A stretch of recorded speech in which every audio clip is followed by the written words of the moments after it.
자, 저번 시간에 이어서 관동별곡 연이어서 하겠습니다. 온라인 수업은 계속 이 관동별곡을 이어나갈 거고요.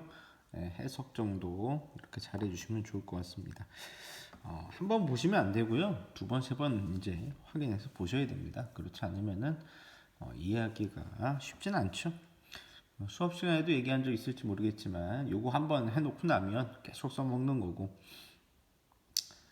고전 시가 중에서는 좀 어려운 난이도에 속하기 때문에 이거 이후에 배울 작품들에 대해서는 우리가 조금 부담감이 줄어들 수도 있겠죠.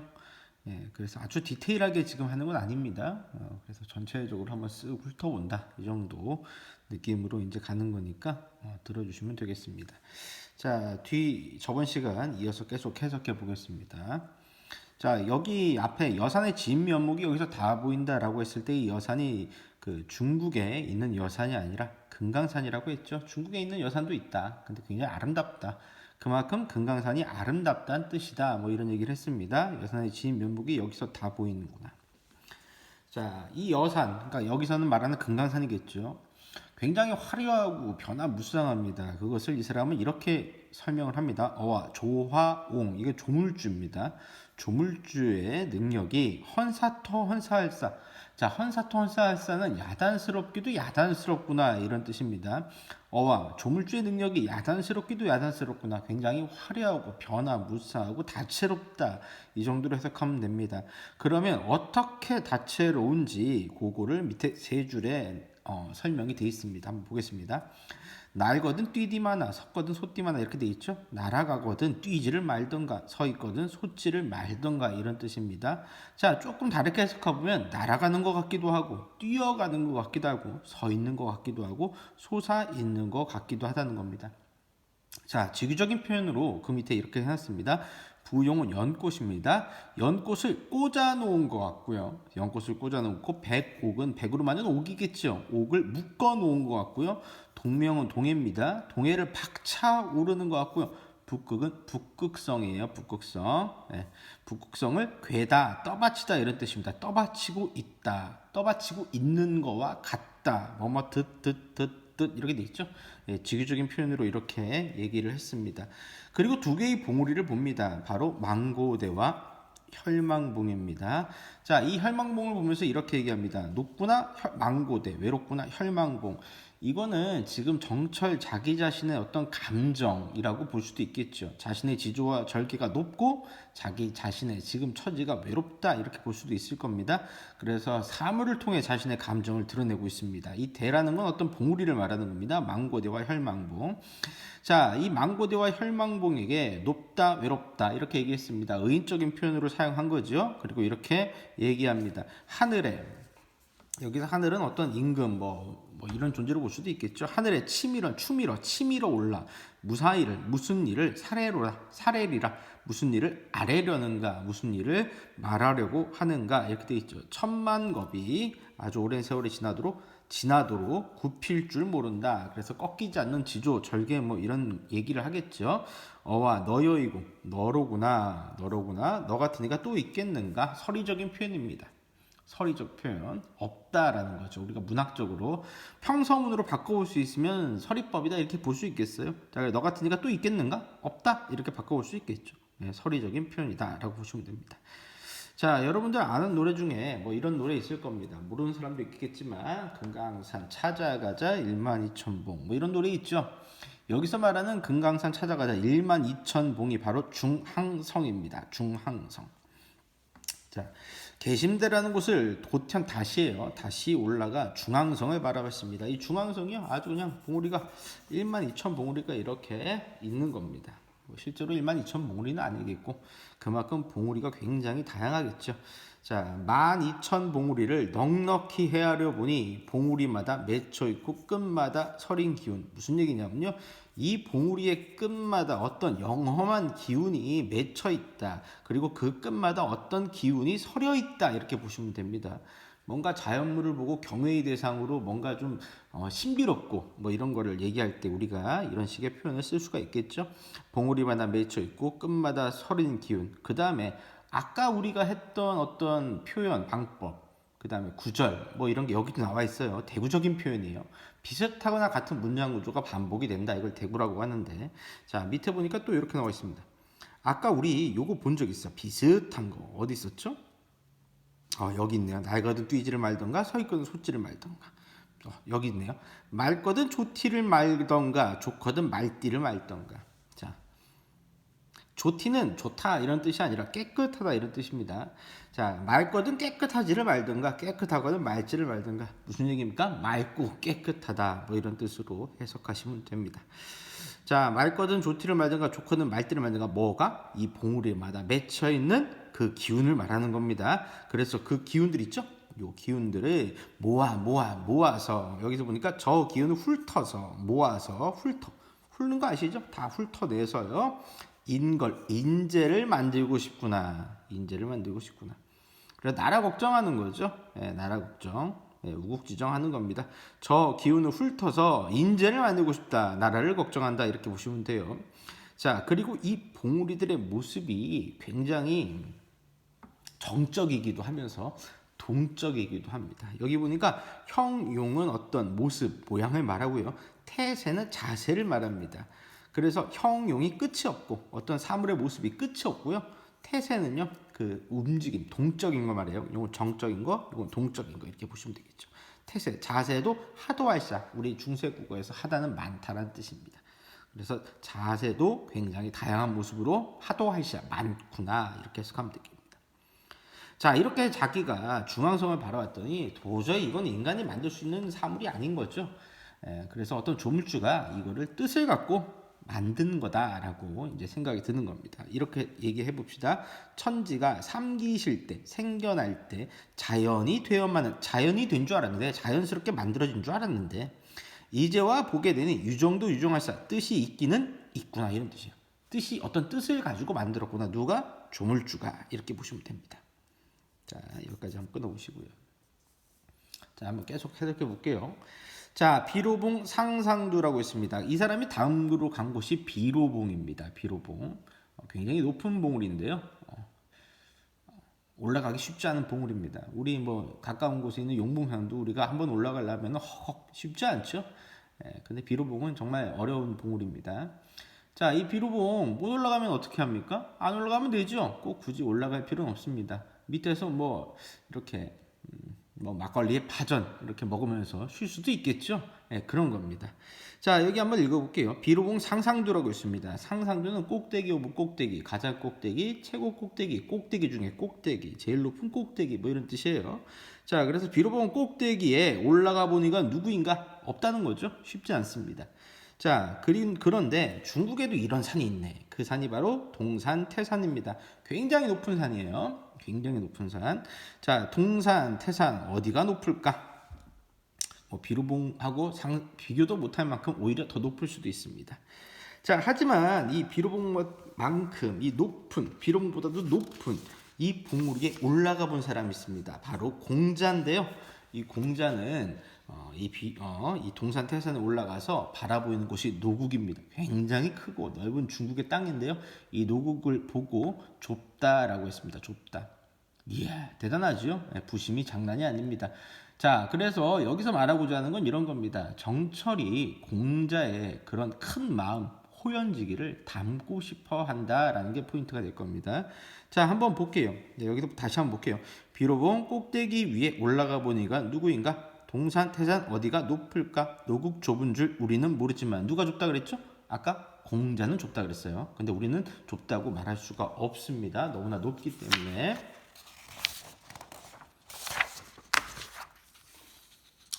자, 넓고 넓은 천하를 어짜요? 적다 했단 말인가? 누가 그랬다고요? 공자가요. 공자가 좁다 그런 거예요. 자, 그래서 이 사람은 이렇게 얘기합니다. 와, 감탄사입니다. 저 디위, 저 지위. 여기서 저 지위는 뭐냐면 공자의 호연지기를 말하는 겁니다. 공자의 큰 마음을 말합니다. 어떻게 하면 알 것인가? 알기가 어렵다는 거죠. 결국에는 공자를 닮고 싶다라는 겁니다.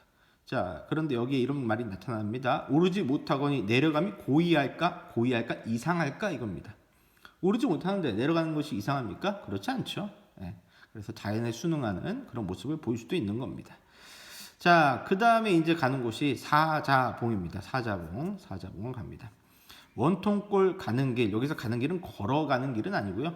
가늘다, 좁다라는 뜻이에요. 원통골 좁은 길로 지나갔더니 사자봉이 나타납니다. 사자봉을 찾아가니, 자, 사자봉이 이렇게 있고요. 그 앞에 넓은 바위가 있습니다. 넓은 바위가 뭐가 되냐면 활용소가 되었대요. 이 소라는 것은 깊은 연못을 말하는 겁니다. 깊은 연못이 되었구나. 자, 근데 이 연못에서 흘러가는 물줄기 있죠? 이 물줄기가 마치 용의 모습과도 같습니다. 그래서 이렇게 표현합니다. 천년노룡이라고 표현했어요. 천년노룡, 요 물줄기입니다. 바다로 흘러가는 요 물줄기. 요거를 천년노룡이라고 표현한 겁니다. 그 앞에 넓은 바위 활용소가 되었구나. 천년노룡이 굽이굽이 서려 있어 주야 낮과 밤으로 흘러서 창에 바다로 갑니다. 바다로 갑니다. 바다에 이어졌습니다. 자, 우리 한번 생각해 봅시다. 물이요, 바다로 가요. 바다로 가서 바다에 계속 머물지는 않죠. 예, 뭐 돼요? 증발돼요. 그래서 뭐가 돼요? 구름이 돼요. 그래서 뭐가 어떻게 됩니까? 다시 육지로 돌아오죠. 그 다음에 뭐를 뿌려요? 비를 뿌려요. 자, 이런 자연의 섭리 한번 생각해 봅시다. 자, 여기서도요, 낮과 밤으로 주야로 흘러서 창에 바다로 이어졌습니다. 그래서 풍은 3위루 요 두 개 보셔야 돼요. 풍운을 언제 얻어서 3위루를 디린다라는 건 떨어지다라는 뜻이거든요. 여기서는 비가 내린다는 뜻입니다. 그래서 풍운은 여기서 좋은 때, 좋은 시기를 말합니다. 좋은 시기를 언제 얻어서 3일 후, 3일 동안 내리는 비입니다. 자, 우리 아들 이름이 시우인데 그 왜 시우라고 지었냐면 이게 떼시자에다 비우자로 적었어요. 떼시자에 비우. 뭐 이름에 뭐 물이 들어가면 좋지 않다 뭐 이런 얘기도 있는데 어떤 의도로 지은 거냐면 단비 같은 사람이 되라. 그래서 꼭 그 시기에 필요한 사람이 되라. 뭐 이런 의미로 이제 시우라고 지었는데 비슷한 의미입니다. 3일우는요 3일 동안 내리는 비인데 어떤 거냐면 임금의 은혜입니다. 임금의 은혜. 백성들에게 내리는 임금의 은혜. 이걸 3일우라고 표현하는 거예요. 좋은 때를 언제 얻어서 3일우를 내리렸는가. 그래서 이렇게 이제 여기가 포인트입니다. 음해의 이온풀을 다 살려내라. 음해는요 그늘진 벼랑입니다. 그늘진 벼랑. 이온풀은요 시든 풀이에요. 누굴까요? 굶주린 백성들, 서민들을 말하겠죠. 그래서 여기서는 또 뭐예요? 선정애의 포부가 들어가는 겁니다. 선정애의 포부. 그래서 우리 임금께서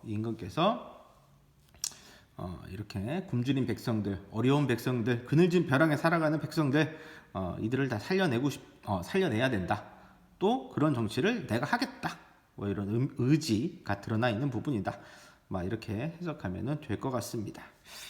자, 오늘도 저번 시간과 마찬가지로 그렇게 막 길게 수업하지는 않을 거예요. 왜냐하면 이게 1시간 동안 내내 한다고 해도 여러분들이 소화할 수 있는 분량이 정해져 있기 때문에 여러분들 지난 시간에도 이 프린트를 나갔을 겁니다. 이 프린트 다 복사하셔가지고 프린트 하셔가지고 보시면서 하셔야 돼요. 보시면서 여러 번 반복해서 자기 걸로 만들어서 이걸 보고 충분히 그냥 자연스럽게 현대어로 해석이 될 수 있도록 만들어야 될 겁니다. 자, 계속 볼게요. 자, 마하연, 묘길상, 안문제 이건 모두 그냥 언덕, 어떤 지명입니다. 뭐 크게 신경 쓸 일은 아니에요. 마하연을 지나 묘길상을 지나 안문제를 제는 언덕입니다. 넘어 내려가. 외나무 썩은 다리를 지났습니다. 그리고 간 곳이 바로 불정대입니다. 불정대. 자, 한번 볼까요? 마하연을 지나 묘길상을 지나 안문제를 넘어서 외나무 썩은 다리 지나서 불정대 위에 올라갔어요. 불정대 위에 올라갔더니 그 앞에 뭐가 보이냐면 폭포가 보입니다. 폭포가 쫙 내려가고 있어요. 자, 금강산의 유명한 12폭포입니다. 12폭포. 자, 그래서 이 12폭포를 묘사할 거예요. 자, 근데 이렇게 표현했습니다. 깜짝 놀란 거죠. 불정대에 올라갔더니 눈앞에 폭포가 펼쳐졌는데 마치 천심절벽에 반공은 빈 하늘입니다. 하늘에 세워져 있는 것 같은 거죠. 절벽이 하늘에 세워져 있고요. 마치 그 물줄기가 은하수의 한 구비를 촘촘하게 베어내서 잘라내다 이런 뜻입니다.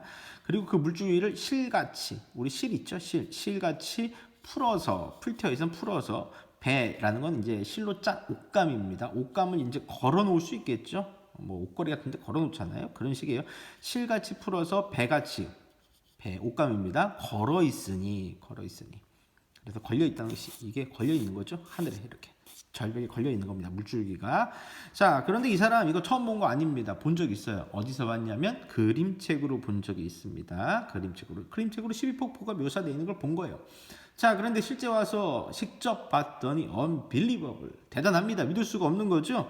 여기 보니까 도경에는 12굽이었어요. 그림책입니다. 도경은 그림책에서는 12굽이었는데 내가 보니까 더 여러 개라는 거죠.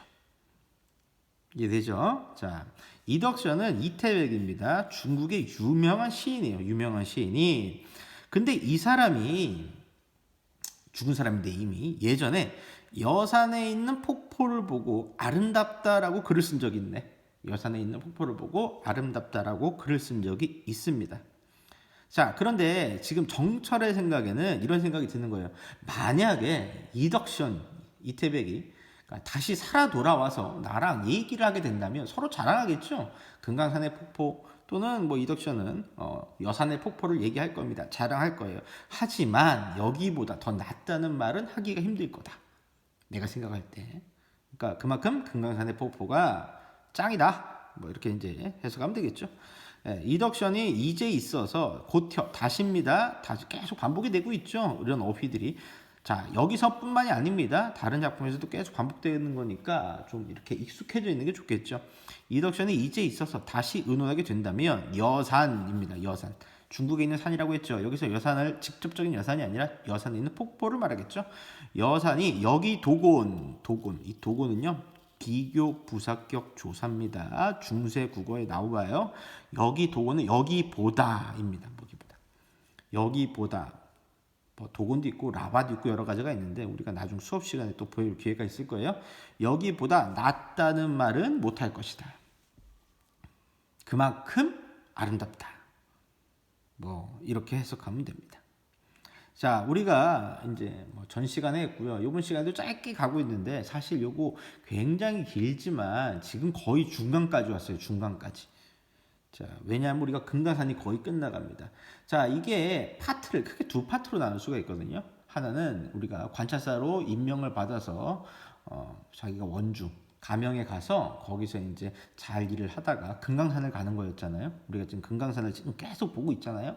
금강산 끝나면 어디로 가냐면요. 이 사람이 바다만 볼 수 없죠. 죄송합니다. 금강산만 볼 수 없죠. 바다도 봐야 됩니다. 그래서 이제 바다로 가거든요. 그게 이제 이 작품의 큰 틀이에요.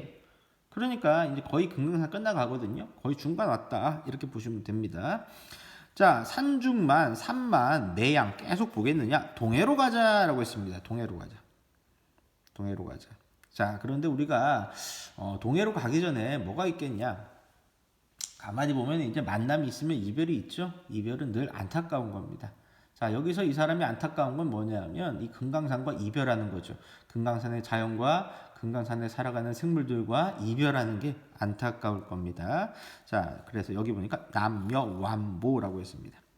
자, 남여와 완보는 천천히 걸어 올라간다는 겁니다. 가마를 타고 천천히 걸어 올라서 산영루, 이별의 공간입니다. 산영루에 올라가니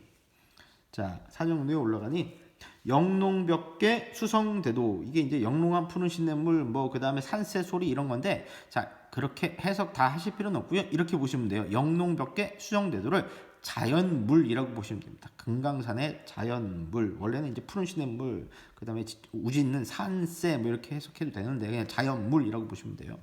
자, 어떤 자연물이냐면 이 정철과의 이별을 슬퍼하는 자연물인 거죠. 자, 이것들이 이별을 원망하는 듯하다라고 했습니다. 원망하는 듯하다. 자, 조금만 더 해볼게요, 우리. 조금만 더. 그래서 다음 시간쯤에는 이제 다음 주 온라인 기간에는 이제 관동비고 끝내는 걸로 합시다. 자, 전기는 이제 깃발입니다. 깃발을 펼치니, 자, 우리가 간과한 게 있습니다. 간과는 이제 놓치다 뭐 이런 뜻인데요. 우리가 여기까지 읽었을 때 정철이 혼자 다녔다고 생각할 수 있잖아요. 그죠? 하지만 정철 뭐 첫 번째 부분에 이런 부분이 있어요. 행장을 다 떨치니 혹시 기억나세요? 간편한 옷차림으로 출발하잖아요. 여행을 갈 때. 자, 그런데 이 사람 관찰사입니다. 관동 지방의 관찰사예요. 자, 지금으로 따지면은 도지사입니다. 굉장히 높은 지위에 있는 사람이었다고요. 그러니까 혼자 다니지 않았을 겁니다. 그래서 이 사람의 어떤 수행하는 사람들이 굉장히 많았을 거예요, 사실. 자, 그래서 여기서 전기는 깃발입니다. 이게 관찰사의 어떤 행렬 같은 거죠. 깃발을 펼치니 이게 5색, 5가지 색깔이 넘나드는 것 같고, 고각은 붓과 필입니다. 붓과 필이를 섞어서 보니 해운 바닷구름이 다 거치는 것 같다라고 되어 있죠. 바닷구름, 벌써 바닷가 도착입니다. 도착이에요. 자, 도착입니다. 다 거치는 것 같다. 그래서 지금 어디 걷고 있냐면 백사장을 걷고 있어요. 근데 걷는 건 아니고 이제 말을 타고 가고 있습니다. 명사 모래길이죠. 모래길. 모래길에 닉은 말, 익숙해진 말이. 그러니까 많이 걸었나 봐요. 이미 말이. 그래서 모래길에 익숙해진 말이 취선, 취한 신선 누굴까요? 정철 자기 자신일 겁니다. 취선을 비스듬히 실어서요 바다를 곁에 두고 해당화로 들어간대요. 해당화는 꽃의 이름이죠. 근데 꽃 안으로 들어가는 건 아니고 해당화가 피어 있는 밭으로 들어간다. 뭐 이렇게 보시면 되겠죠. 해당화가 있는 곳으로 들어가니 백구야라고 했습니다. 갈매기죠. 백구야. 나디 마라 날아가지 마라. 내 벗인 줄 어찌 아느냐. 내가 너의 벗일 수도 있다. 자연물과 하나 되는 어떤 무라일체의 경지다. 이렇게 이제 보실 수 있겠습니다. 여기까지. 자, 어디까지만 할 거냐면요. 여기까지만 할게요. 여기까지. 자, 그래가지고 금낭구를 돌아 들어가 총석정에 올라갔습니다. 총석정. 자, 여기가 이제 거의 뭐 첫 번째 여행지라고 볼 수 있겠죠. 동해 바다에. 총석정에 올라가면 바다가 있고요. 그 바다 위에 기둥이 4개가 이렇게 물 위에 있습니다. 기둥이 4개. 어떤 모르겠어요. 뭐 이렇게 뭐 화상 활동이었다든가 뭐 그런 거일 수 있을 것 같은데 어떤 기둥 4개가 물 위에 이렇게 있습니다. 한번 찾아보세요. 총석정이라고 검색하면 있을 것 같은데 자 바다에 기둥 4개가 이렇게 있다. 자 요거를 보고 얘기한 겁니다. 자 근데 이거 내용 읽기 전에 한 번만 얘기해 볼게요. 자 정철이요 이 총석정 위에 올라가서 바다에 있는 4개의 기둥을 보고 뭘 상상했냐면요. 이 기둥 4개가 집을 받치는 기둥이다. 뭐 실제는 아니겠지만 그런 상상을 합니다. 그래서 옥황상제가 살던 궁궐이 백옥루거든요. 그래서 이 위에 백옥루가 있었다. 이렇게 상상을 하는 겁니다. 자, 그런데 지금 보니까 백옥루는 없죠. 4개의 기둥만 있습니다. 그래서 백옥루가 사라지고 4개의 기둥이 남았는데 이 4개의 기둥도 굉장히 기묘하고 대단합니다. 그래서 이거를 이렇게 얘기하는 거죠. 자, 공슈의 성령인가 귀부로 다듬었는가 이렇게 얘기합니다. 자, 한번 여기 읽어볼게요. 금낭구를 돌아 들어가 총석정에 올라가 보니 백옥루에 아까 백옥루 뭐라고요? 옥황상제가 탈던 궁궐이라고 얘기했죠. 백옥루의 나무 기둥이 다만 4개가 서 있구나. 4개가 서 있는 거죠. 근데 굉장히 다채롭고 화려하고 신비스럽다. 그래서 이렇게 표현한 겁니다. 공슈의 성령, 솜씨인가. 공슈는요 누구냐면 중국의 장인입니다. 중국에 어떤 물건이든지 다 만들어내는 장인이 공슈라는 사람이 있었어요. 공슈의 솜씨일까? 솜씨인가? 귀부는 귀신의 도끼입니다. 귀신의 도끼로 다듬었는가? 근데 이게 이제 실제로 보면 육각형의 모습이거든요. 육각형의 모습 사진으로 보면 그래서 구태여서 육면은 무엇을 상토덩고 형상화를 했을까? 무엇을 형상화했을까? 이렇게 해가지고 오늘 수업은 여기까지 할 건데 자 뭐 시간은 지금 한 20분 가량 했어요. 20분 가량 했지만 이거 20분만 딱 한번 보고 강의 접으면 안 되겠죠? 예, 안 돼요. 예, 그래서 계속 돌려보고 반복하고 하셔야 됩니다. 예, 내가 이제 이게 강의가 없어진다 그런 사람들도 있더라고. 3일 지나면 못 본다. 내가 이제 제가 요거 유튜브에다가 URL을 걸어놓거든요. 그래서 이제 나중에 필요하면 그 채널이 있으니까 그걸 아예 알려드리도록 할게요. 네, 그러면 될 것 같고요. 우선은 여기까지 복습을 잘 하시면 될 것 같습니다. 자, 열심히 하시고 뭐 이제 학생부장으로서 한마디 마지막으로 하면 여기까지 이제 다들 들었다고 믿고요. 온라인 기간이라도 학교 올 수 있죠? 네, 저녁에 올 수 있습니다. 와가지고 자습하실 분들 자습하고 쉬는 시간이다, 쉬는 기간이다, 한 주 쉬고 한 주 온다 이렇게 생각하지 마시고요. 연속성이 필요합니다. 연속성. 그래서 공부를 쉬면 안 돼요. 네, 그래서 열심히 이제 한 주 기간도 놀지 마시고 우리가 할 수 있는 만큼 노력을 좀 해주시길 바랍니다. 자, 이상 마치고요. 다음 시간에 보도록 합시다.